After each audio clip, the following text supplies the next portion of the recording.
Good evening, everyone. I'm Steve Stevenson, and welcome to the No Strings News Show, the show that's faster, smarter, and yes, even more zesty than the competition.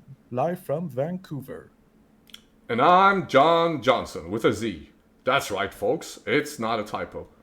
Tonight, we've got stories that will leave you on the edge of your seat, or at least your couch, if you're watching from home. Our top story tonight: tensions in Ukraine continue to rise as the war between Russia and Ukraine shows no signs of slowing down.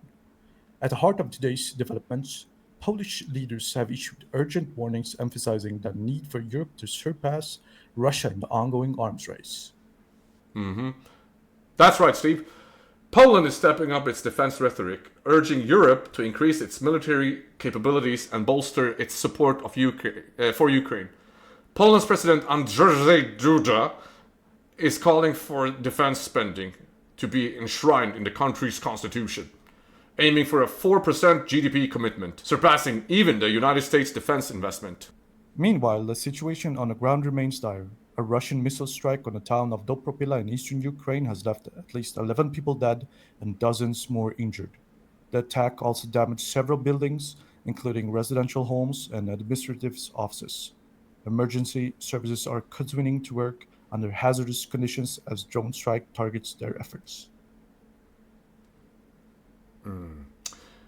In unexpected twists, former US President Donald Trump has weighed in on the conflict. He called Ukraine the difficult to deal with, while admitting that Russia has all the cards. In negotiations, Trump also suggested that situations may be easier to manage with Moscow, despite its aggressive actions. This come alongside threats of new sanctions against Russia for their continued bombardments of Ukraine. Quite the statement there for Trump, John. But as the war intensifies, President Zelensky remains resolute. He has once again called for a ceasefire in the air and at the sea, urging a path toward peace even as the conflict rages on. Absolutely, yeah. Zelensky calls for peace, our continued plea for the global community to step up its efforts to end the bloodshed. And today, we've seen the first part of $1 billion fund taken from frozen Russian assets being allocated to Ukraine. This comes as European leaders gather for emergency talks, with the war tolls only continuing to escalate. Our next story tonight: the sea of Jack Daniels Lawson Whiting is firing up more than just whiskey barrels. He's got some strong words for Canada, and let's just say it's not your average cocktail of diplomacy. Ha! That's right, Steve. Whiting has called Canada's decision to yank American liquor off store shelves a move worse than a tariff. And we're talking whiskey, wine, and beer basically. A whole party in a bottle being sent back off the shelf. Now, I don't know about you, but that sounds like an ultimate party foul to me. I mean, John, this is the ultimate take your ball and go home moment. Whiting said it's worse than a tariff because it's not just about the taxes. It's about completely removing your product from the shelves. Imagine, you've got your favorite whiskey ready for the weekend and boom, it's gone. Gone faster than a keg at a college party. Yeah, that's a real mood killer. And apparently, this is all in retaliation for US tariffs on Canadian goods, especially from when President Trump was in office. But here's the twist: Whiting says Canadians' decision is just over the top. He said, it's literally taking your sales away. It's like the ultimate shelfie nightmare. Yeah, I mean, when your shades start getting unshelved, that's when you know it's a problem. But get this, Whiting isn't too worried. Turns out, Canada only accounts for 1% of Jack Daniels' total sales. So yeah, while the whiskey aisles in Canada might be looking a lot emptier, Brown Forman, the parent company, isn't about to lose sleep over it. Though, Steve, they might be a little concerned about the 25% tariffs Canada slapped on US imports, like wine, spirits, and beer. Whiting is taking it all in stride, though.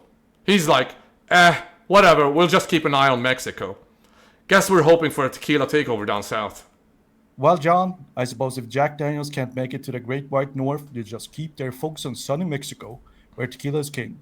Meanwhile, Whiting's team is looking at all this like a business hiccup as they prepare for the next quarter's numbers. But let's be real, no one wants to be the one with empty shelves on their either side of the border. So, what's the takeaway here? Don't mess with Jack Daniels, or you might find yourself facing a whiskey war where no one wins. But hey, at least you're still on the rocks. Figuratively, not literally, I hope. We'll definitely be watching this story closely, Steve. Remember, if you're in Canada, you might want to stock up on your Jack while you still can. Haha, hold on to your seats because tonight we've got the final story that's, well, shooting for the stars, literally. South Carolina has made headlines once again. And no, it's not for their barbecue or their beautiful beaches. That's right, John.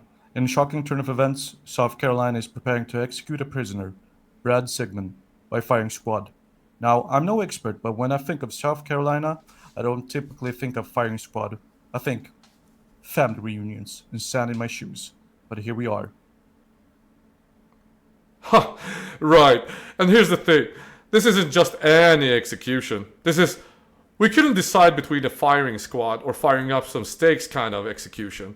Apparently, it's a new option after lethal injection became a bit tricky. Not exactly a Sunday barbecue, you know. No kidding. Apparently, lethal injection had some complications. Maybe the drug were on back order, or the pharmacist just couldn't make it to work. So they said, hey, let's go old school. How about we line up five guys with rifles instead? Talk about going back to basics. I mean, Steve, I don't know if that's a throwback I'd recommend for the weekend. But hey, South Carolina's got their own way of doing things. I guess the only real question is, are these guys getting free t-shirts that say, I survived a firing squad, or just, I'm just here for target practice? Yeah, and you can imagine a prep meeting for this. All right, guys, we need five volunteers for this firing squad. No experience necessary, just aim for the chest, and if you miss, well, try not to. Definitely not the kind of job interview I don't want. Pretend you're in an interview, Steve. So, Steve, why do you think you'd be good fit for a firing squad? Well, I've got a great aim, and I'm really into historical reenactments. I mean, if you're going to do something, do it like it's 1865, right? Uh, Only in South Carolina, folks. But on a serious note, execution by firing squad is a rare and controversial, with many questioning its ethics and effectiveness.